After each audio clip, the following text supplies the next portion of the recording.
but the White Wolf has rested long enough. Is Falcon and the Winter Soldier teasing Bucky's return to a life of villainy? Well, probably not exactly. The second episode of The Falcon and the Winter Soldier gave us a tease of Bucky's healing time in Wakanda, where he became known as the White Wolf. Little time in Wakanda and you come out White Panther.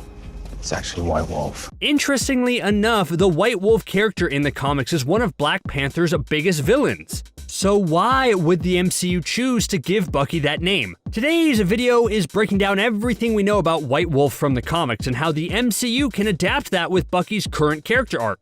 Let's get started right now. Where's the fight? Poor Bucky. The first episode of Falcon and Winter Soldier really reaffirmed how hard Bucky's life has been so far. As he puts it, he's been in a non-stop fight for over 80 years, and that sort of thing can weigh on a person. There's still so much about his Winter Soldier past that we don't know, but we have the basic gist. He was put on ice and just unfrozen whenever there was someone to fight or kill, and then he was put back in the freezer next to the month-old fudgesicles, waiting for his next chance to thaw out and go to work. It took an immense struggle from Steve for Bucky to begin to snap out of it. Of course, Steve wasn't the only factor. Steve's inspirational with his "I'm with you till the end of the line" speeches, but sometimes you just need cold, hard science to break brainwashing. And no offense to Steve, but he's not exactly a scientist. Plus, he needed a place where Bucky could be safe.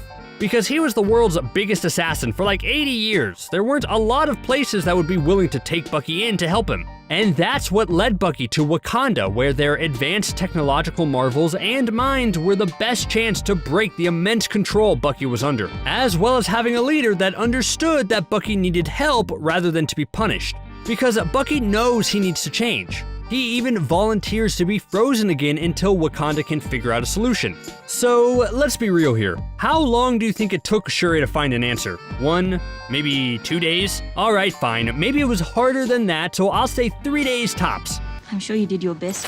I do wish we could have seen a bit more of that process though.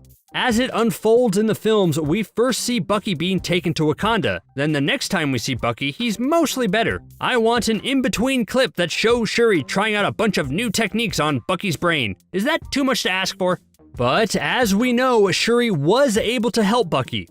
In the post-credit scene for Black Panther, we see Bucky recuperating in a Wakandan hut. Shuri calls him Sergeant Barnes, but he insists to call him Bucky, which is a way to show that he's mostly back to his old self.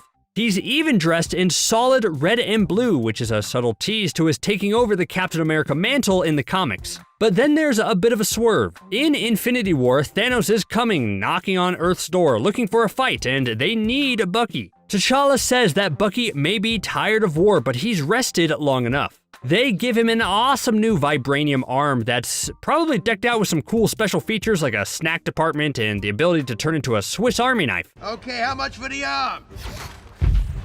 Not for sale. Fine, I'm speculating, but Shuri likes to have fun, so you know that arm has upgrades. It's important in this scene to notice the color on Bucky. His former red and blue robe is now faded, but now there's a white element to his clothing that completely shines. This probably has something to do with his name. Black Panther calls him the White Wolf. Fans who know White Wolf's comic origins probably got excited about this, and the fact that in the second Falcon and Winter Soldier, they bring up the White Wolf moniker again could mean a lot of fascinating things for Bucky's future in the MCU. So was Bucky ever the White Wolf in the comics? No, he wasn't. Which makes the MCU giving Bucky the moniker all the more interesting, especially since White Wolf is a villain in the comics. But I think it will all make sense once you hear White Wolf's comic story and why it matters for Bucky. In the comics, long ago there was a plane crash near the Wakandan border where the only survivor was a Caucasian child. Wakanda's whole thing for a while was all about isolation and secrecy. I mean, if you had all that technology, would you want to share it with the world? No. People are greedy. We saw how fast the new gaming consoles sold out, so people would lose their minds if they knew how advanced Wakanda was. The lines for tourism would be crazy. Anyways, even though they liked their privacy, King T'Chaka, T'Challa's father, took pity on the orphan child and took him in. His name was Hunter, and T'Chaka raised him as a son for a bit. Everything was going great until T'Challa was born. This caused immediate jealousy from Hunter since it meant he was no longer in line for the throne. This had an interesting effect on Hunter. Although he was furious, he decided to train his body and mind in order to prove he could be the perfect Wakandan citizen, eventually becoming a fierce warrior and the head of Wakanda's secret police force, adapting the name White Wolf. But when T'Challa became king, the animosity only continued to grow when Black Panther disbanded the secret police for being too violent, which led to Hunter and his group to be exiled from Wakanda, where they would become mercenaries for hire. Over the years, the two Sorta brothers would cross paths and fight. It was very much a Thor/Loki situation when you think about it. Yes, that's right, we could have had a Thor-Loki 2.0 in the MCU. Yes, Hunter's methods were extreme, and he disagreed with T'Challa's way of ruling things. But Hunter was always loyal to Wakanda and would protect it against outside threats when the situation called for it. But it definitely looks like now we won't be getting Hunter or the OG White Wolf in the MCU. A lot of his backstory has so much in common with Killmonger that they couldn't reintroduce the character without it feeling like a copycat. And now the White Wolf moniker has been given to Bucky. But you have to ask yourself, why did they do this? There has to be a reason, right? It's not like they were going to turn Bucky into a villain again. That would just be cruel. So why slap him with the White Wolf name? Well, it does make you think what the MCU's original plan for Bucky was going to be. Remember, Sebastian Stan signed that standard 9-picture contract, so he still has a lot of movies left as Bucky Barnes. Pal, your buddy, your Bucky. What did you say? And before the MCU was truly focusing on streaming shows, I think they had something else in mind for Bucky. It seems like they were setting up a solid supporting role in Black Panther 2. Think about it, as I mentioned, White Wolf heads his own secret police while remaining super loyal to Wakanda but tends to be too violent. It's easy to see how they could easily translate that to Bucky. Imagine a subplot in Black Panther 2 where Bucky is struggling with his brainwashing and violent impulses, but being fiercely loyal to Wakanda for saving his life and trying to help him. Him and T'Challa wouldn't necessarily have to have an antagonistic relationship, but rather they'd have a complicated one because of Bucky's issues, and that would have tested what type of king T'Challa was. I'm sticking to the idea that that was the original plan before things changed.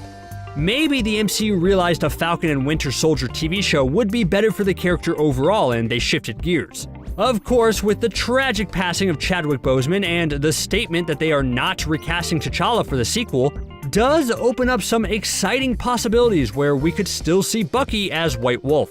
Right now, Bucky is looking for a life. He's trying to make amends for his past decisions and escape the Winter Soldier shadow. Since he's not becoming Captain America, the door is open for him to take on a new mantle, and that's where White Wolf can come in. Maybe after the events of the Falcon and the Winter Soldier TV show, not only will Sam upgrade to Captain America, but Bucky will realize that he wants to help Wakanda rather than the United States, and build a new identity for himself there. That means that he could still show up in Black Panther 2 and be a vital role in keeping the peace after T'Challa's death. Bucky is quickly becoming one of the most complex characters thanks to Falcon and Winter Soldier. So the MCU shouldn't be done with his story after the show is over. That's why we need the White Wolf. He's the man with the vibranium arm and the 1,000-yard stare. Are you having a staring contest? The broodiest Avenger had a long walk from Steve Rogers' bestie to reformed Winter Soldier. There used to be a rule that the only characters who stay dead in comics are Uncle Ben, Jason Todd, and Bucky because of how important their deaths were to the hero. Then Jason Todd came back anyway, and in 2005, Ed Brubaker brought back Bucky as the Winter Soldier for the new Captain America title. Since then, Bucky has become a key part of the MCU. Let's review what led to his team-up with Steve Rogers' other bestie, Sam Wilson. Closer. Well, which way Why do you have to have your legs open? There was a lot of distance between the Bucky of the comics and the Bucky that we got in the Marvel Cinematic Universe. Bucky was very much of the kind of strange Golden Age idea of the boy Ward. The idea was that heroes and superheroes would have an eager Boy Scout sidekick that the children reading the comic or listening to the radio program or watching the serial would imagine as themselves. Long before a reader poll spelled doom for the boy wonder Jason Todd, Cap's sidekick Bucky died during a mission in World War II that deeply affected Steve Rogers, who all of a sudden started questioning the concept of putting a mask on a 13-year-old and then rushing into a super science version of World War II. For the MCU, Bucky Barnes and Steve Rogers are the same age and best friends. Unlike the scrawny Steve Rogers, Bucky Barnes is big and fit and enlisted in the army. Steve has been collecting 4F classifications up and down the East Coast until he runs into Dr. Erskine and is introduced to Project Rebirth. Bucky missed his best pal achieving his dreams of joining the war effort because his unit had already shipped out to the European theater. As it turns out, Bucky ends up serving under Colonel Phillips, who was in charge of recruitment for the Super Soldier program before Hydra wrecked the place. He also happens to be captured by Hydra when his childhood friend shows up as part of a USO show. Because the Army thought if they only had one super soldier, the best use for that was to sell war bonds. Finding out his best friend was captured, Steve Rogers decided to prove that USO shows were a waste of a super soldier by recruiting the captured men from Hydra. That's when Bucky joins the Howling Commandos, who, with his childhood buddy Rogers, destroy a bunch of Hydra installations. It all comes to an end during an attack on a train when Bucky appears to fall to his death during the assault. Oh no! He'll be back. This is where things get a little hazy for old Bucky. Because of the experiments that Hydra had already performed on Bucky, he was able to survive the fall minus his left arm. He's discovered by Hydra once again. Man, those guys are everywhere. And shuttled off to Siberia. At the end of World War II, the Strategic Scientific Reserve, the good people who brought the war effort Captain America, decided they wanted some of that sweet, sweet Hydra science and recruited former Hydra scientists as part of Project Paperclip. It was a well-thought-out plan that in no way would end up undermining the newly formed SHIELD with a core of Hydra loyalists. But undermining SHIELD from the inside was only part of their plan. Out of the Siberian holding facility, Hydra kept their own super soldier program going with Bucky.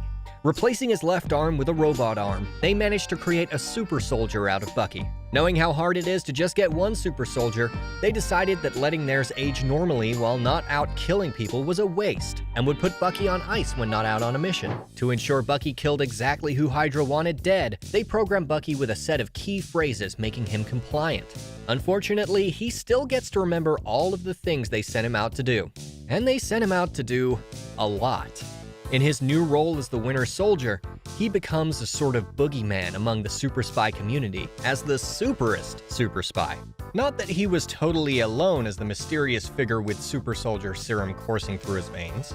During the Korean War, there was another super soldier fighting for the US that worried Hydra. They sent in the Winter Soldier to see if he could kill Isaiah Bradley, only to have him come back with half of his robot arm. I whooped your ass. Then, yeah. This rare victory over the Winter Soldier wouldn't end up being as rewarded as one would think. Isaiah Bradley's story turns out to also be unfortunate. It's tough being a super soldier. Like any good depiction of a super assassin throughout time, in the MCU, Bucky was the man on the grassy knoll that really assassinated JFK. Eventually, the Winter Soldier would encounter another super spy with a super slick name. This time, the Black Widow. Hey, fellas. Not only was she not able to catch the elusive Winter Soldier, he was able to break through her plot armor, wounding her with a gunshot. That story gets related to Steve Rogers when Hydra gets the brilliant idea to send the Winter Soldier to kill the only person on Earth who could identify him on sight. Bucky? Who the hell is Bucky? And the only person in the world who has a personal connection to him that could undo his programming. After 70 years of using a program killer, you eventually get a little sloppy. After an amazing showdown on a highway and another one on a walkway, Bucky managed to duck out on both Hydra and what was left of S.H.I.E.L.D. to go out and find himself. Turns out finding Bucky was also on Steve Rogers' agenda, as he and his 21st century pal Sam Wilson set out to do just that. There's a genre of action hero that was trained in secret and is now leading a regular life. These secret super spies tend to not know why they have amazing knife skill. What's with all the knives? Ninja-like reflexes until something happens that unlocks their memory, and they discover they've been a spy so undercover, even they didn't know that they were. It generally means that a person with a regular understanding of the world has all the super skills without the memory of all the terrible things that they were asked to do with those super skills. Unfortunately for Bucky, that's not the case. It would have been a hard sell anyway, trying to come up with a mundane explanation for a super advanced robot arm and super soldier strength. Instead, Bucky got to live with the memory of all his training and all the things that Hydra programmed him to do with that training. The bright side is that all that training as a spy who has to disappear into the background allowed Bucky to do just that, hiding from both Rogers and Wilson, as well as anyone else that was out there looking for Hydra's secret super assassin. His attempt to live the quiet life away from people who say particular words in Russian to him and make him do murdery things would have worked out great. But then a super robot created by 2 Avengers decided to drop a city on a struggling Eastern European nation, and things took a dark turn.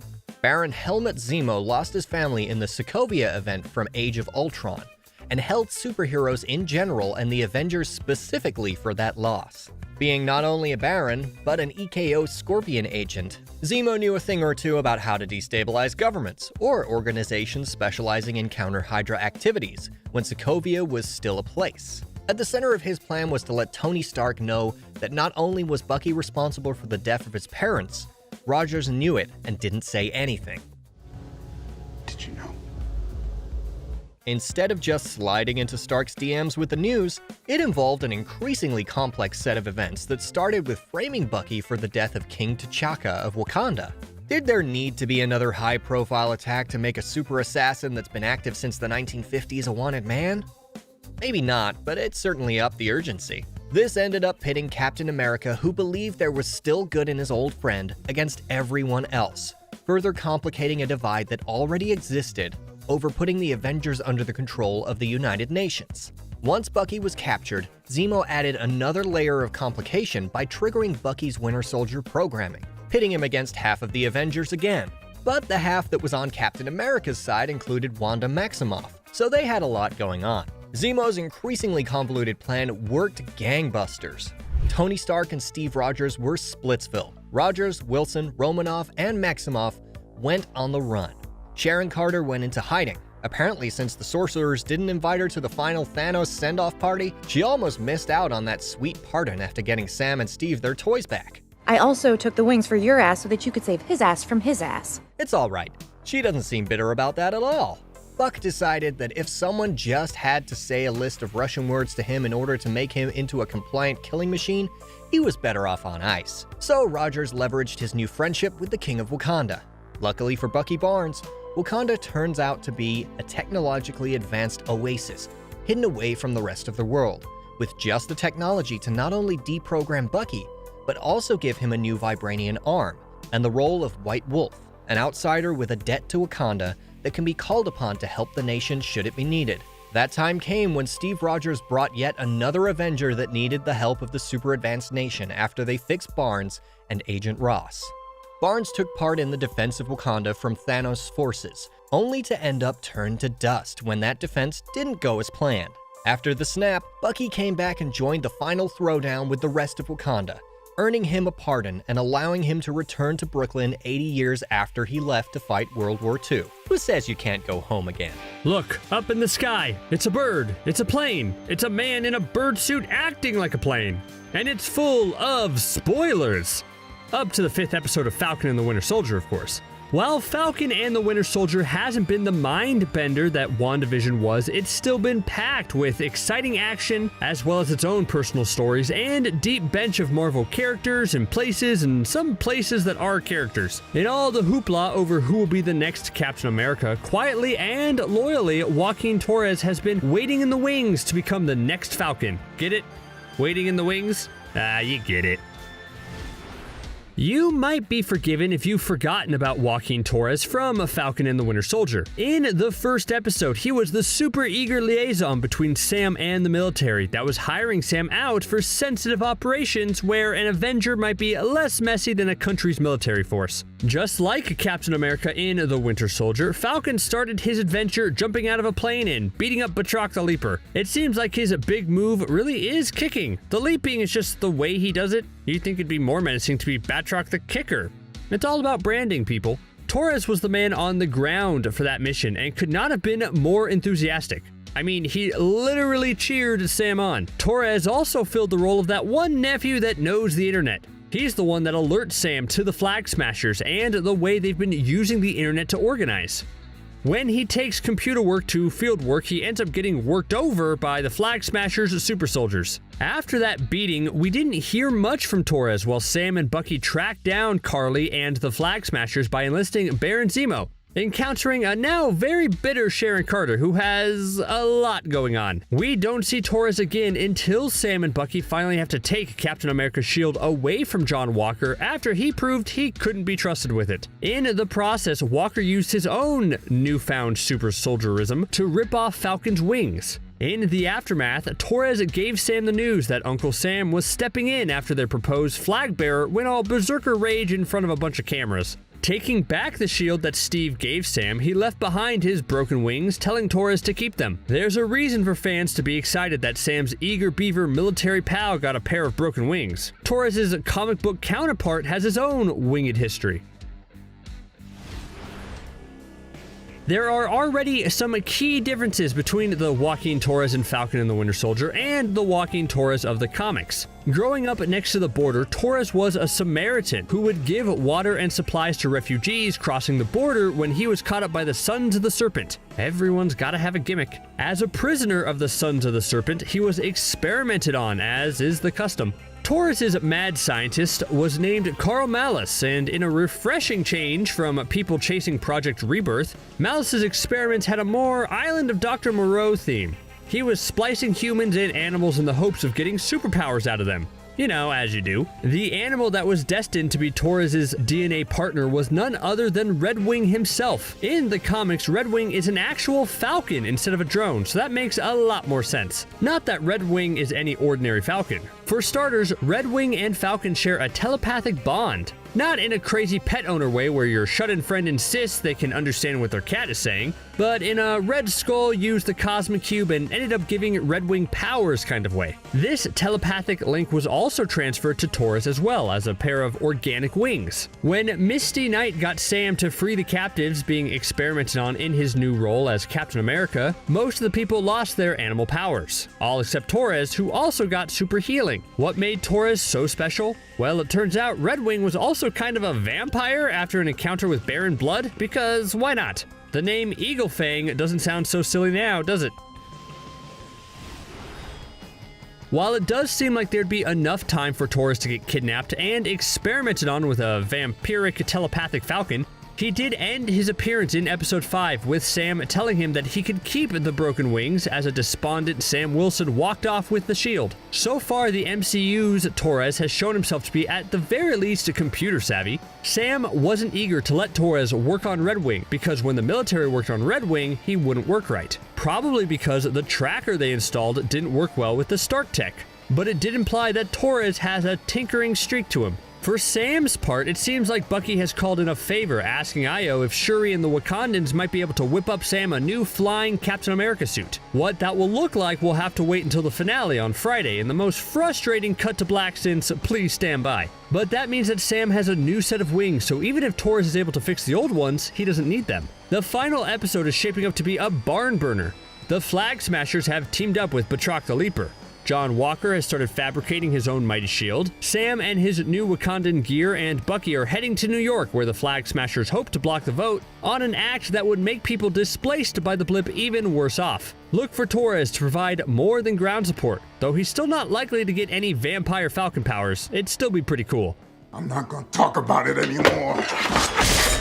The scientists of the Marvel Universe don't really have a problem creating super soldiers. They just can't seem to create more than one at a time that doesn't also end up hating their guts. Ever since a scrawny Steve Rogers volunteered to be a guinea pig for a super science upgrade to his physique, the Marvel Universes have been a string of science experiments to recreate Dr. Erskine's success. Some big names have come out of attempts to recreate the super soldier program, but one name wasn't as well known and reveals a troubling history of the attempts to make super soldiers: Isaiah Bradley. Post-blip life for Sam Wilson and Bucky Barnes has been a little hectic. They were only awake for a few minutes before the Sorcerer showed up recruiting everyone for the big showdown with 2014 Thanos, who had skipped ahead a decade when he really shouldn't have. Since then, Sam has taken on government contracts and struggled to keep the family fishing business afloat. Yeah, I said it. and Barnes has been trying to adjust to a life where he doesn't bust through walls and kill people in a menacing way. The hardest blow for both of Steve Rogers' besties, though, has been the fate of Captain America's mighty shield. Sam yielded that shield to the Smithsonian on the notion that the legacy of the shield was specific to the man who made it a symbol, and Wilson had a different legacy for himself. All of that only to find out that the military had already handpicked their replacement for Steve Rogers in the form of John Walker. They didn't get time to dwell on that betrayal before encountering a group of super soldiers. Noteworthy because usually super soldier programs end up as one and done kind of deals. That's when Bucky decides it's time to introduce Sam to someone who knows a thing or two about being denied the mantle, Isaiah Bradley. While Steve Rogers went into the ice for an extra long winter's nap, Bradley continued on as a super soldier at least into the Korean War, when he encountered a Hydra-aligned Bucky Barnes. I whooped your ass. The existence of Bradley is a shock to Sam and would be to just about anyone else. There have been some notable mixed results in the attempt to recreate the super soldier program. Bucky is the product of Hydra's attempts. Bruce Banner's Smash Your Half is Thunderbolt Ross's attempt. But no one seemed to know about Bradley, who was perhaps the closest thing to a Steve Rogers success. That's because Bradley spent 30 years imprisoned by the country he served, being alternatively experimented on by the government and Hydra, who had infiltrated S.H.I.E.L.D. That's gonna make anyone a bit angry. Bradley's time as a super soldier is done, and his former foe and an Avenger aren't going to change his mind. Just like in the MCU, the comic book story of Isaiah Bradley is one of the early examples of Project Rebirth and some of the less than respectable measures they've taken in order to create the perfect soldier. Project Rebirth is the name of the project built around Dr. Erskine's super soldier program. While the formula he managed to distill has been replicated a few times, no one has been able to get his Vita Ray activation process. Spoiler alert, gamma radiation is not a good substitute. The project would eventually become a part of the Weapon Plus program that would experiment on a testy Canadian mutant, who of course wrecked the place and hated everything to do with the place. While the Weapon X experiments were horrifying, Project Rebirth had been doing ethically horrible things almost from the start. With the program designed to create an army of soldiers, it only created the one Captain America. 300 black American soldiers from Camp Cathcart were experimented on without their consent in a story that was meant to echo the real-world Tuskegee study, where syphilis tests were performed on black soldiers without their knowledge over the course of 30 years. The project resulted in 5 super soldiers, with the rest of the camp killed to cover up the experiment, with Isaiah Bradley being one of them. While Steve Rogers got all the pomp and glory, the 5 Camp Cathcart super soldiers were deployed in tough missions that would eventually see Bradley as the last one standing. Bradley is eventually scheduled to back up Captain America on what would otherwise be a suicide mission. But when Captain America is delayed by weather, Bradley dons the red, white, and blue and takes on the mission himself. After being captured, he's offered the opportunity to be a propaganda tool for the Germans, but refuses. Before the Germans can start experimenting on him, he's rescued by resistance members, only to be imprisoned by the US government, who of course experiments on him again. In the 21st century, Captain America finally meets Bradley, who had become a legend in the black community, but almost unknown otherwise. There's more to Bradley's legacy that might provide some clues to his future in the MCU, and we might have already met him. Bradley has been living in Baltimore with his grandson. Elijah knows what his grandfather's legacy is and what he was denied better than anyone else. Elijah's uncle and Isaiah's son also took on the super soldier mantle as Josiah X, and Elijah took up the shield as the Patriot. Initially, Elijah faked inheriting his grandfather's super soldier status before being convinced that his skills and intelligence is enough. Then he gets a blood transfusion from Gramps and gets that super soldier boost, leading the Young Avengers. Elijah joins a few other Young Avengers who have made their MCU debut. Cassie Lang, Scott Lang's daughter, becomes the size variable Stature. Kate Bishop is set to get her Hawkeye training from Clint Barton in the Hawkeye series. Miss Marvel will be getting her own series, as well as Ironheart, who may step in for Iron Lad. We likely haven't seen the last of Bradley in Falcon and the Winter Soldier, as it deals with social inequities even in the superhero world, but we're also likely to see his grandson get the recognition that he was robbed of at the hands of Project Rebirth. You guys, Baron Zemo's got his purple mask. All is finally right in the world. Falcon and the Winter Soldier wasted no time in reintroducing Civil War's main villain and putting him right in the action next to Sam and Bucky. But is having him out in the open really that good of an idea? I mean, what could go wrong, right? Today's video is all about Zemo, meaning his MCU origins and how they compare to his comic counterpart. We'll also discuss what his comic backstory might mean for this character's future. Let's get into it right now. Baron Zemo has always been one of the most fascinating MCU villains who doesn't get enough credit. He was the bad guy in Captain America Civil War, but he's often remembered more as just the catalyst to get Iron Man and Captain America to punch each other in the most complicated way possible. But if you actually look at how well he not only formed a plan and followed through with it, but also how effective it was, then I think it's time to start thinking Zemo might be the most successful MCU villain ever. But what did he exactly want? Well, in the MCU, he was a former colonel with the Sokovian Armed Forces and ran a covert Sokovian kill squad. Now, that may sound scary, but it doesn't mean Zemo didn't have a heart. His family still meant the world to him, so that's what makes the events of Age of Ultron even more tragic. When Ultron set up shop in Sokovia and tried to turn it into a giant meteor that would destroy all of humanity, the Avengers were able to save the day and move on, but there was still a massive amount of collateral damage. When the dust cleared, Zemo found the bodies of his father, his wife, and his son all crushed to death, and that set Zemo on a path of vengeance. You see, Zemo is not some I want to conquer the world type of villain. No, he just wants to live in a world without the Avengers and superpowered individuals. The big swerve of Civil War is that we all thought Zemo was trying to release 5 new super soldiers from Siberia to sell them off. But he actually killed them all because he didn't want more of them out in the world. That brings us to the Falcon and the Winter Soldier, where thanks to his past run-ins with Hydra, as well as his desire to wipe out all the super soldiers, he makes a valuable ally for Sam and Bucky. Well, for now. Now, the Baron Zemo in the comics is a bit different than the one we see in the MCU, but his backstory is still quite fascinating, albeit less complex.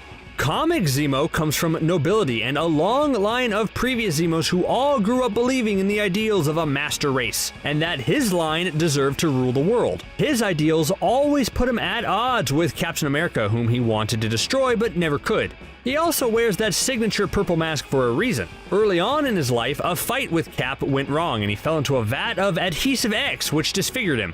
That's already a little different than the Zemo we've seen in the Falcon and the Winter Soldier, with that Zemo seemingly liking to put the mask on while he does his killing because I guess he thinks it looks cool. Anyways, I think the most important thing to talk about with Baron Zemo is all his attempts to form a supervillain team. He's clearly a great tactician with lofty ambitions, so he often finds himself putting together a team of supervillains in order to take Captain America down once and for all. One of the first he organized was the Masters of Evil, which, well, that's a supervillain team name, alright. His OG squad included Radioactive Man, the Melter, and Black Knight, but of course, things didn't work out. One time, Zemo even died because he was blinded by a glare from Cap's shield and crushed by a rock slide. Don't worry, he got better though. Another one of his super teams was the Thunderbolts, but this was a bit different. There was a time where all heroes were dead, and Zemo used this as an opportunity. He formed the Thunderbolts, who posed as superheroes but was secretly the Masters of Evil in disguise.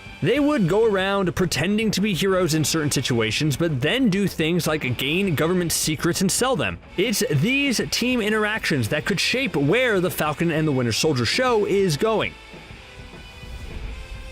Zemo in the MCU doesn't seem like the type of guy who'd want to form a superpowered supervillain team like his comic counterpart. He hates superheroes and he's helping Sam and Bucky because he doesn't want a world filled with super soldiers. But I don't think the show brought back Batroc the Leaper by coincidence. We know from set photos that he'll be back and with another group of villains. So maybe Zemo is going to recruit them for a new secret villain scheme to wipe out all superheroes. Honestly, Zemo's place in the show is a bit of a head-scratcher at the moment. When he was announced as coming back with his "I don't plan on leaving my work unfinished" line, it looked like he was being positioned as the show's big bad. But will that really be the case now? The mysterious power broker looks to be the big bad that both Sam and Bucky and the Flag Smashers are all fighting with, and that doesn't include the new Captain America, John Walker, so where does that leave Zemo? Is it going to be a situation where the power broker is beaten in episode 5 and Zemo will rise up and be the last challenge in the finale? Is Zemo somehow secretly the power broker?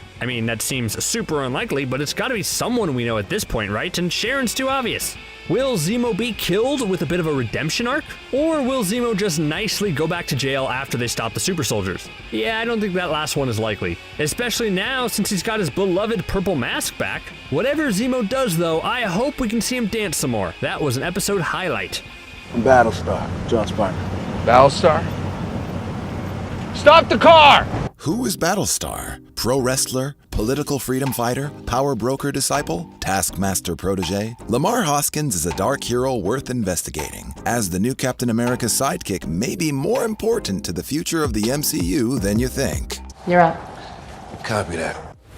The world first met Chicago-born Lamar Hoskins in the form of a Second Amendment fanatic in Captain America number 323 all the way back in 1986. This member of the Bold Urban Commandos, or Buckies for short, a group of heavily armed freedom fighters, got into a fight with the square-cutted super patriot, aka John Walker. In the heat of battle, Lamar, as a shirtless madman, also got a briefcase to the plexus from good old boy Steve Rogers. Oh, Steven, we miss you so in the MCU. Captain? Big fan? Anyway, back to the lecture at hand. It turns out that the Buckies' public attacks on John Walker were staged in order for Walker to gain more popularity. Do you know who I am? This political push helped Walker gain the positive public approval rating and support he needed to be crowned the new Cap. So many politics involved in the superhero big leagues, huh? This is kind of like the Fresh Prince of Bel-Air episode Love Hurts, where Will, after getting beat up at a bowling alley, pays an actor $40 to stage a robbery at his work, which he could easily foil, making him look strong and heroic in front of his girlfriend Lisa. In the end, Will comes to realize that he did all of this because of hubris, and learns a valuable lesson before it's too late. Oh, the things we do for love. More on Will Smith-based characters later. But could Battlestar and the new Cap have a similar story arc here? Lamar Hoskins and John Walker were military homies, and are deeply connected because they were both experimented on by the Power Broker. Nothing connects people like shared trauma. Two wounded warriors bound together in a way most people never get to experience. Becoming a super soldier made him do what most Americans would do with that kind of power. He became a professional wrestler. Hey, do you think The Rock is a super soldier? This must have been where Lamar Hoskins gained his propensity to stage fake attacks in style. After being crowned as America's leading man, John gets his boy Lamar to become his sidekick, originally known as his Bucky. After writer Mark Gruenwald learned that the name Bucky was a word more on the racially charged side of things because it was close to the term black buck, the plot was reworked, and Bucky was used to describe the Bold Urban Commandos, and Lamar got a new code name, Battlestar. In the comics, he has a triangular shield made of adamantium. You know, that good stuff Wolverine's claws are made of, one step up from Cap's vibranium shield. Later on in the comics, Battlestar spends some time training with Taskmaster. You know, the piece of the past Natasha Romanoff has to bury in the Black Widow movie. Could we see actor O.T. Fagbenley's Tony Masters in Falcon and the Winter Soldier? Spoiler alert. Did you watch episode 4? If not, pause this video right now and come back in 44 minutes. Okay, good. You're back. We can talk. Luckily for you, I know where to begin. Battlestar meets his maker at the hands of Morgenthau, sparking the new Captain America to break the bad many fans suspected he would the second they saw him. Should have taken the mantle when you had the chance, Sam. Shouldn't have given him the shield. I didn't give him the shield. Well, Steve definitely didn't. Kinda makes a fellow wonder, what would have become of the MCU had his life force carried on? Battlestar is more level-headed than John Walker, the yin to his yang. When John would wrestle with self-doubt and fly too far off the deep end into the darkness, Lamar would function as his lightbringer, following in the tradition of the great American pragmatic sidekicks. In the spirit of wise old Lieutenant Murtaugh to the wild man Martin Riggs in Lethal Weapon, or family man and relatively reasonable Miami PD detective Marcus Burnett to the loose cannon Mike Lowry in Bad Boys. See, we told you we'd bring back Big Will. Maybe we'll bring him back a third time before the end of the video. And Sergeant Al Powell's radio counsel to hotshot gun-toting John McClane in Die Hard. The MCU's Battlestar might have been there to make sure Cap didn't cross over to the dark side. You need that voice of reason to stay level-headed. But unfortunately, his death was in vain. And like many bad drunks after having too many Johnny Walkers, after Lamar's light went out, John Walker went off the deep end like Homelander in The Boys. Although if I saw a meme comparing my Captain America's mug to the old man from Up, I'd be tempted to break a little bad out as well. Is it too late for John Walker? Did ending a flag smasher taint his legacy as a hero permanently? Could the ghost of his fallen partner help John Boy see the whole field like Bagger Vance did for Ranulph? And there you have it, the final Will Smith reference for the video. Like John Walker said in this week's episode of The Falcon and the Winter Soldier, What's with all the knives? but while the Flag Smashers were impressively talented at knife throwing, what shocked me the most, and I'm sure you all agree, is the way the new Captain America dealt with one of Carly's allies. The new Captain America, ladies, gentlemen, and gentle people. While Zemo has stolen the spotlight since episode 3 and keeps doing so with the newly released Zemo cut, Captain America just seems to have been confirmed as the true villain of the show. In today's video, I'll dive into Walker's backstory and discuss what's coming next for the dark Captain America. John Walker is one of the most decorated soldiers in the US military, but we all know all these earned medals doesn't mean he's a good guy. The series keeps hinting that he had to do some unspeakable things in Afghanistan to win these 3 Medals of Honor. And this seems to have scarred him beyond repair. Walker, or should I say the new Captain America, is on some sort of redemption journey for all the lives he took during his time as a soldier. While his adaptation in the MCU differs greatly from his comic book counterpart, like any character so far, his essence remains the same. So let's take a brief look at his origin in Marvel Comics. Walker first appeared in 1986 in Captain America number 323. He was first introduced as Super Patriot, a sort of a cheap knockoff of Captain America with a silly buzz cut. While he was not really classified as a villain, he remained one of Captain America's enemies. The clash came from a sense of jealousy, entitlement, but also because Super Patriot's values did not align with Steve Rogers' sense of morality. While in the show, he gained his superhuman powers by ingesting the super soldier's serum. In the comics, he received his abilities from the mysterious power broker. Now, Zemo mentioned more than once about the dangers of the super soldier serum on one's body, so I think he's pointing at something here. Compared to Steve Rogers' painful transformation, it's safe to assume that Walker's was quick and rather painless. Or was it? There's little we know about what actually happened in those short moments he was off screen and came back OP, but there's even less we know about how the transformation will actually affect him in the long run. The Falcon and the Winter Soldier keeps giving us new information about the events surrounding the super soldier serum. Since we met ex-soldier slash superhero Isaiah Bradley, and it was revealed he was experimented on after all he's done for the USA, not only did the government wrong him in unimaginable ways, but some many failed experiments claimed the lives of countless people. Captain America's legacy stands on a literal graveyard of humans treated as lab rats. Now, Steve Rogers turned out pretty well, but as Battlestar has pointed out, the super soldier serum does not turn someone into a power-hungry villain, but it does, however, reveal the test subject's true inner self. And as we've seen so far, Walker seems to be quite ugly on the inside.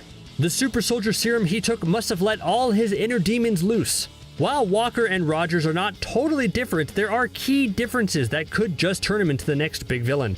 Both men are loyal to their country and would do anything in their power to protect it. While Rogers has a moral code he strictly follows, he would do anything to prevent taking a life. Walker is quite the opposite. He is impatient, troubled, aggressive, and stubborn, and always takes the easy route. In some ways, we can say that he follows the shoot first, ask questions later philosophy. With that in mind, and the way he's been acting towards, well, basically everyone in the show so far, I bet he won't just stop at one victim.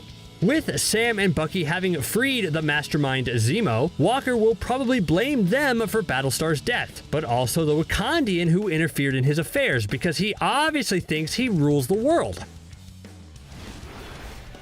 I think the series has done a great job of portraying John Walker as a big whiny baby with too much power.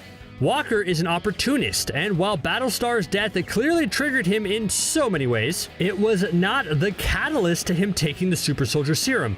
Having his butt kicked by a bunch of fierce female soldiers seemed to have hurt his fragile ego. Since he took the Captain America mantle, his goal is not only to be as good as Steve Rogers, but to surpass him in every way. The man is an overachiever, a medal collector, and thinks by doing what he does, he'll become one of the good guys. It seems like the creators of The Falcon and the Winter Soldier are setting up a coalition between Sam, Bucky, Sharon, and the Flag Smashers. One which will most probably stand against the new Captain America. After all, their goal is to some extent similar. In this scenario, the Flag Smashers become the lesser of two evils against a super soldier who was already quite OP before gaining his abilities. With only 2 episodes left, I have a feeling John Walker is going to play a huge part in the next 2 episodes. Unless Carly has a hand in this, I highly doubt Sam will allow anyone to end him, which means that we might get to see the birth of Marvel's US agent in Walker, who will side with the power broker, further complexifying the character that is John Walker, a representation of a broken America. I understand that! I understand that! While the Avengers seem to be disassembled, or at least not so active as of late, Thor, what do you know?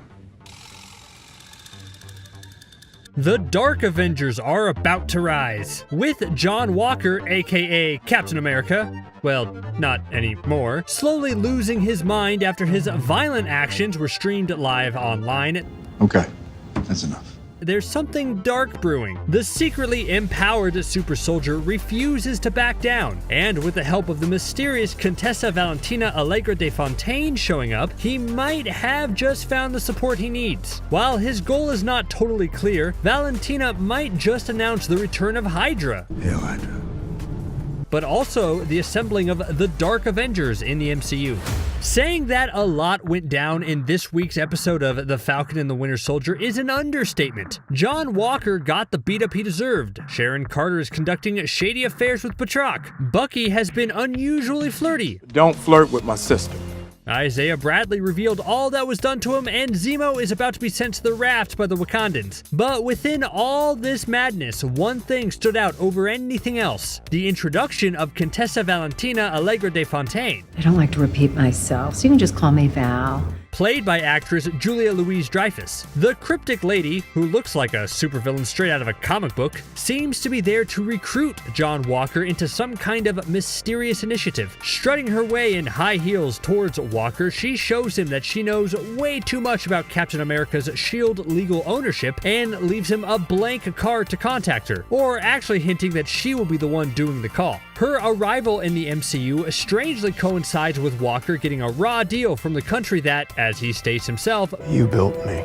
You know, I can't help feeling just a tiny bit bad for the guy. I mean, he's turned into a monster, and I can't condone his actions, but Walker did lose his best friend and only got discharged and publicly shamed for doing the same thing that he has always done. The only mistake he made was getting caught on camera, because let's face it, this was probably not Walker's first innocent kill. So basically what we have is an ultra-violent super soldier who lost everything at once and is out for revenge. Things are not looking good for Sam, Bucky, and the rest. Anyways, let's go back to the one person who can actually enable him, Valentina. Who is she and what's her deal exactly? When she first meets with Walker, one of the first things she tells him is that he was right to take the super soldier serum, but as far as I'm concerned, he did not really tell anyone about it. Although it might have been quite obvious the way he fought Bucky, but having these new powers after what went down, I doubt the government would just let him walk free in the streets. So the Contessa has eyes, and they seem to be everywhere. Could she be the power broker? Possible. But what we know is that she is perched high in the hierarchy of things and probably loaded with money with that fancy title. Clearly, standing on the other side of the law, and who isn't these days in the MCU, Valentina is up to no good. But there's a lot to unpack about her. And something tells me we won't get any answer anytime soon, since there's only one episode left for The Falcon and the Winter Soldier. So let's turn to the comics and see what we can find. The character of Valentina was created by Jim Steranko and was first featured in the 1967 comic book Strange Tales number 159. While she just popped up in the MCU, it feels like she's been behind the scenes all along. And taking into consideration the fact that her character used to be working for S.H.I.E.L.D. and dated Nick Fury for a time, it points toward the fact that she's a capable spy and has access to classified intel. At some point in the long Marvel Comics history, in 1971 to be more precise, she was part of a special task force of female agents called FemForce, which also included Sharon Carter as the group's first leader. But the two never really saw eye to eye, as there was some fight over Captain America. While this clearly won't happen in the MCU, MCU, since Steve Rogers is gone, there's a big chance the two either have a common past or that Sharon and Valentina are actually working together. But when it comes to her allegiance in the comics, her loyalty wavers a lot. While working for S.H.I.E.L.D., she secretly joined Hydra and took the mantle of Madam Hydra, but then betrayed them for Leviathan as she was one of their sleeper agents all along. To make it short, things are complicated. And things get even more complicated in the Secret Invasion comics when it was revealed she was a Skrull spying on Fury, setting into motion the invasion. So her goal to recruit John Walker and eventually create a whole team of broken but empowered people might just be a ploy to set up the Skrull invasion. In a Vanity Fair report, Julia Louis-Dreyfus was even rumored to make an appearance in the upcoming film Black Widow. What her role would actually be, or would have been if she didn't make the final cut, has yet to be revealed. Who amongst Marvel's Russian characters might she be trying to recruit? Maybe the Mutant Colossus? Magic, or even someone from Black Widow's gang? I have so many questions for you people, so make sure to keep the discussion going in the comment section. However, I do have one theory among all these question marks. Val, as she likes to be called but doesn't actually like to be called, is actually building her own Dark Avengers team. To some extent, she's mirroring Agent Phil Coulson and Nick Fury in MCU's Phase 1, when they were searching and gathering superheroes to build the first ever Avengers team, and also make the box office explode. But that's another story. So far, the post-credit scene where John Walker makes his own dollar store grade Captain America shield hints that he'll be one of the first Dark Avengers, and most probably the team's leader like he was in the comic book. While I have a feeling that he'll find a pretty dark way to bring a Battlestar back, let's take a look at which characters could also be featured in a team that will probably go up against the upcoming Young Avengers.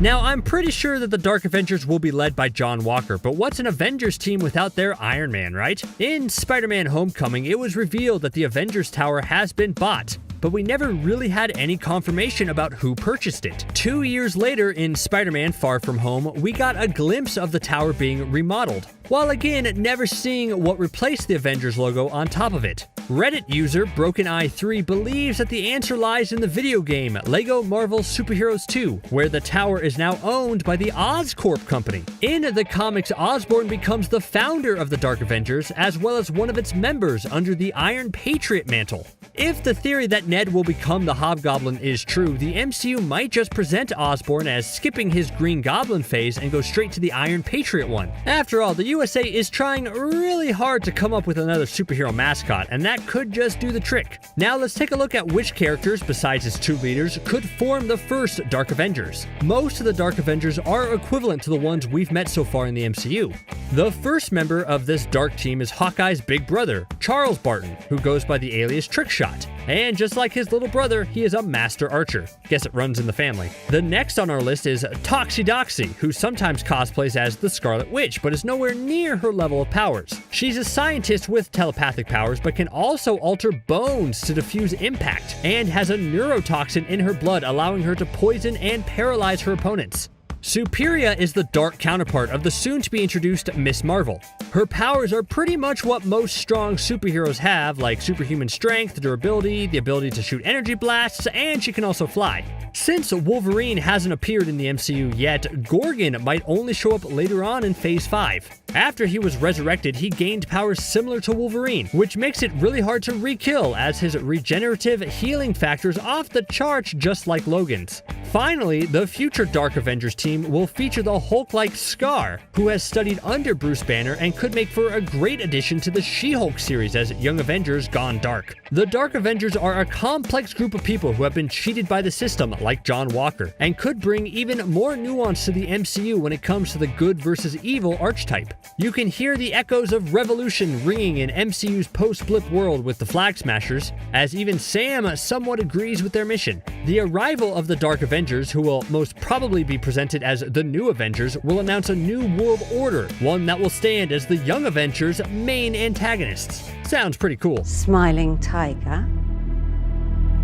From Smiling Tiger to Dr. Wilfred Nigel, the Falcon and the Winter Soldier's latest episode sure had its share of name-dropping. This part seems to be important. But one thing that struck me the most is Sam's inability to run in heels. I can't run in these heels! So in today's video, I will explain how and why Jurassic World's Bryce Dallas Howard's Claire is the next Falcon. With her super high heel abilities, imagine what she could do with a pair of mechanical flying wings. Alright, just kidding. Slow down, I can't hear you. You're going back to prison. While this week's episode has tons of leads to follow, I want to focus on that very last scene where Bucky comes face to face with Io and what it might mean for the future of Wakanda. No matter what happens, we have to stay in character. A lot happened in The Falcon and the Winter Soldier's third episode, Power Broker. From Bucky surprisingly helping Zemo escape from jail to their trip to the crime-infested Madripoor, and the return of Agent Killing Machine Sharon Carter, that 1-hour episode was quite a ride. We even got a glimpse at the Princess Bar, a place often visited by none other than the clawed mutant Wolverine. While this was all fun and a lot of action, the episode ended on quite the cliffhanger. When the trio, made of Zemo, Sam, and Bucky, were walking toward a building in Riga, Bucky noticed something peculiar on the ground. It was some sort of metallic ball with some kind of design on it. As he broke away from the group, he followed a few other of these mysterious devices before ending up face to face with none other than the Wakandan warrior Io. Well, that was unexpected. Welcome, but unexpected. The Dora Milaje warrior has been more of a background character after the events taking place in Captain America's Civil War, most probably due to the screen time offered to more prominent Wakandan character in Black Panther and Avengers Infinity War like T'Challa, Shuri, Nakia, and the leader of the Dora Milaje, Oyoke. But what is she exactly doing in Riga, and why is she after Zemo? The obvious reason is that she is there to avenge King T'Chaka's death during the attack organized by the purple-masked villain, which was wrongly attributed to the Winter Soldier at the time. Io has been tasked as bodyguard for both King T'Chaka and King T'Challa when he ascended to the throne, so it actually makes a lot of sense that she would be the one sent to either capture or end the Baron once and for all. But who actually sent her on this quest so soon after Zemo escaped his German cell? The last we saw her, she was tasked to protect Shuri in Wakanda until Corvus Glaive knocked her out and battled Vision. Since she did not appear in Avengers Endgame, this might mean that she was one of the characters who got snapped and experienced the blip. Now, there are a few rumors out there believing that she might have been sent by the yet-to-be-revealed new Black Panther. But since she works directly under Okoye, there is a strong chance that the mission was given directly by her in order to avenge King T'Chaka. Since The Falcon and the Winter Soldier has been written and filmed way before actor Chadwick Boseman's passing, a new Black Panther is out of the question, since T'Challa is still believed to be well and alive in the MCU at this point in time. Another question pops up when thinking about the person who sent Io on this dangerous mission, or actually two. If she somehow fails, who would replace her in completing the mission? But also, is she actually alone? I understand that she appears to be alone for stealth reasons, but the Dora Milaje have often been seen to work in groups, and that is how they best their enemies. So sadly, we won't get T'Challa, or any new Black Panther for that matter, appearing in the series, but we might get a special visit from someone else from Wakanda. Maybe Nakia will join the mission, as she was rumored to be the next Black Panther, or even Everett Ross, who has been confirmed as returning in Black Panther 2, and could have easily alerted Wakanda about Zemo's escape. I guess we'll find out next week, won't we? So we know that Chadwick Boseman's titular character won't be recast in the future of the MCU, nor will he be digitally recreated, which is good news for everyone. It always made me a tad uneasy to see dead actors coming back to life through CGI like Peter Cushing in Rogue One. But an important question remains. Who will be taking the Black Panther mantle in the film's second installment? A lot of rumors and theories have been going on after the mourning of Boseman. Some think W'Kabi might be one contender for the throne, while I think this is highly unlikely. Others want Shuri to become the next Black Panther, which would make sense since she's the next royal in line after T'Challa, while some people think Nakia could be a good pick. I'm not gonna lie, I'd love to see Lupita Nyong'o kick some butt in the Black Panther costume. But my theory is that the next Black Panther will be no one. Absolutely no one. Or at least not before the end of Black Panther 2. The new film could be the occasion to rethink the Black Panther tradition and to honor the life of Chadwick Boseman. While Shuri might take the throne, I have a feeling she will refuse to take the Black Panther mantle, or if she does, it will only be temporarily like in the comics, leaving the power of the Black Panther to no one for the time being. With John Walker taking the Captain America title, we all know, or will know soon enough, how ugly that can get. Do you know who I am? So for now, let the feline rest in power a little bit until it chooses its next avatar. The living are not done with you yet. When you're dealing with supervillains, you have to create a supervillain jail, right? I mean, otherwise, it's just weird to throw them in some normal jail somewhere else. The latest episode of The Falcon and the Winter Soldier saw Zemo being hauled off to a special prison called the Raft. And this isn't the first time we've seen this prison in the MCU. What exactly is it, and how could this lead to more stories for Zemo? And just who exactly will Zemo be bunking with? Let's get into it right now. How long after supervillains started showing up that the government decided to build the Raft? I mean, it makes sense, right? When you have these larger-than-life villains, it's sometimes not feasible to just stick them in any old prison somewhere because that's a recipe for disaster. And the Raft is about as secure as you can get for a prison. It's an underwater prison that was specifically created to house and detain people with powers. The strangest, most ironic thing though is that we haven't exactly seen a lot of supervillains housed there. We first got a look at the Raft in Captain America: Civil War, where the Raft was used to detain the Avengers who sided with Captain America. That means Sam Wilson, Clint Barton, Wanda Maximoff, and Scott Lang all were locked up there. I mean, I get wanting to have all your Avengers under lock and key and under surveillance, and you can't just throw them in any old prison, but seriously, don't you think that was a little harsh for 3 out of 4 of those individuals? Sam and Clint are well trained, but they're not enhanced individuals, and Scott has a super powerful suit, but under that suit, he's just a guy who's good at close-up magic. And sure, maybe the government was afraid of Scott's Sorcerer Supreme-like abilities at this point, so they wanted to lock him away, but guys, obviously he didn't start training and honing his godlike powers until he was put on house arrest. I'm kidding, of course, but it's just unfortunate that group was there.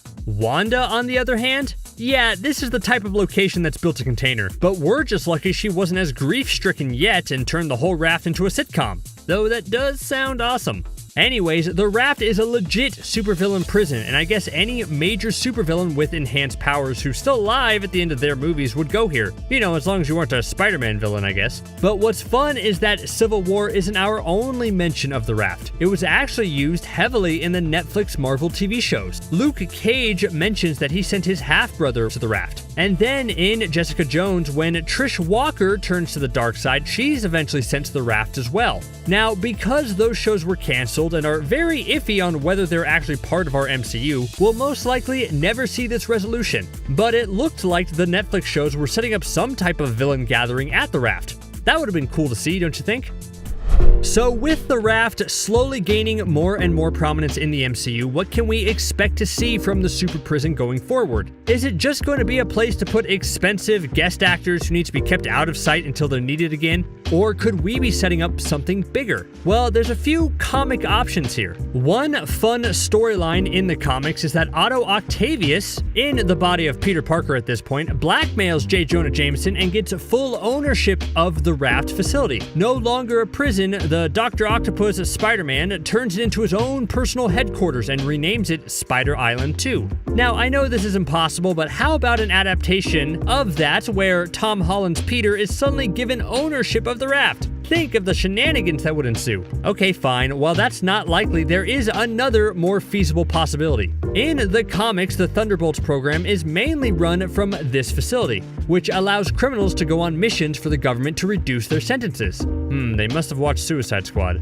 Anyway, the Thunderbolts have been heavily rumored for the MCU for a long time now, and with the reintroduction of the Raft, could this be laying the groundwork for an official MCU supervillain team partly based on Raft prisoners? Maybe.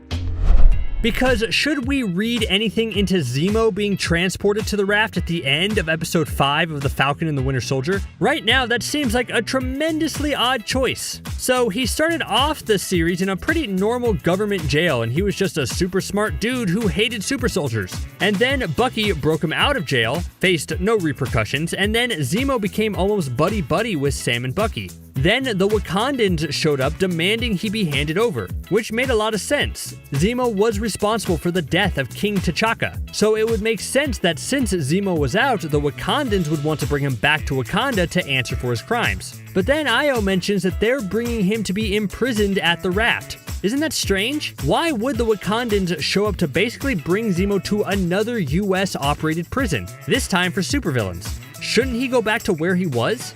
He only was able to escape from there because of Bucky, so what warrants him being sent to the Raft? One of the only things I can think of is that the MCU isn't done with Zemo. As it stands, if episode 5 is the last we saw of Zemo, then that's kind of a lackluster conclusion to his character. Part of me first thought a few episodes ago that Zemo would be transferred to Wakanda to have a part in Black Panther 2, but that seems unlikely now. So again, why the Raft? Going back to the comics, could we possibly be setting up his inclusion in the Thunderbolts? I mean, he did lead a version of the Thunderbolts in the comics, and, as I mentioned, the Raft is a big central point for the Thunderbolts. That's just too big of a coincidence, right? I certainly think so. How long do you think it would take someone like Rocket Raccoon to escape the Raft? Could he even do it? It's supposed to be a highly secure facility, but then again, never count out Rocket. Now there's an MCU moment I want to see.